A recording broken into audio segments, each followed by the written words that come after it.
Hello YouTube, I'm Thomas, and in this video we're talking about my homemade pedal board. I designed this board back in 2011 with my father.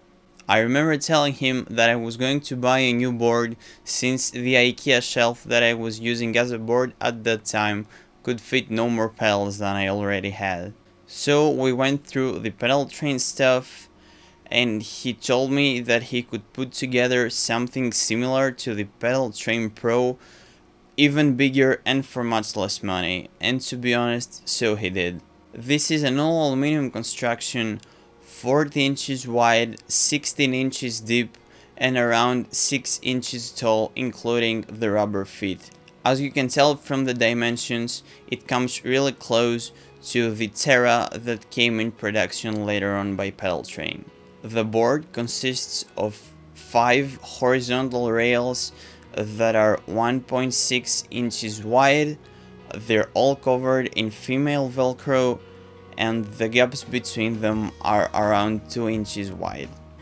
We added a large piece of aluminum as a bottom, something that would both increase the durability of the construction itself and create a space underneath the board large enough to host my power supplies, spare pedals, or anything else I might need to store underneath there.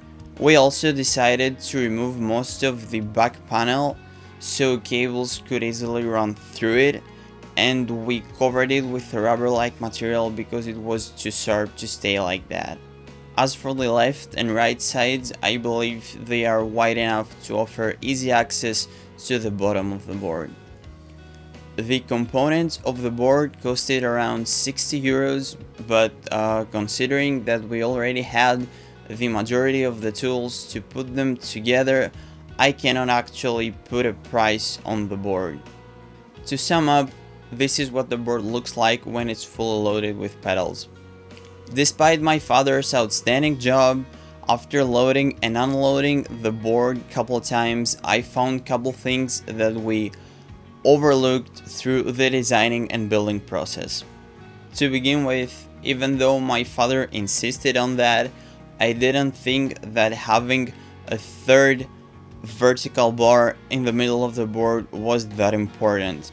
It was until the first time I overloaded with pedals that I found that due to the lack of support under it, the rails could actually bend down when I was stomping on the pedals. As you can tell, my father was right, and we added that extra bar.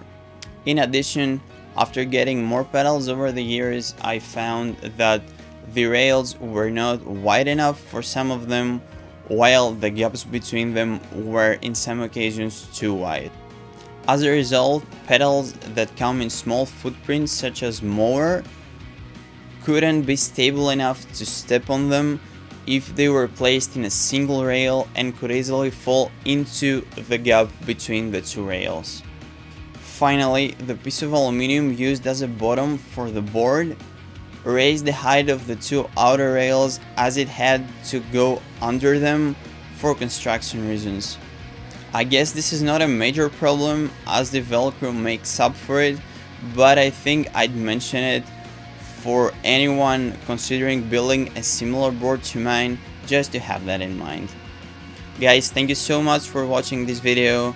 If you liked it, please give it a thumbs up, share it with your friends, subscribe to the channel for more videos like this, and make sure to follow me on Facebook, Twitter, and Instagram to stay up to date.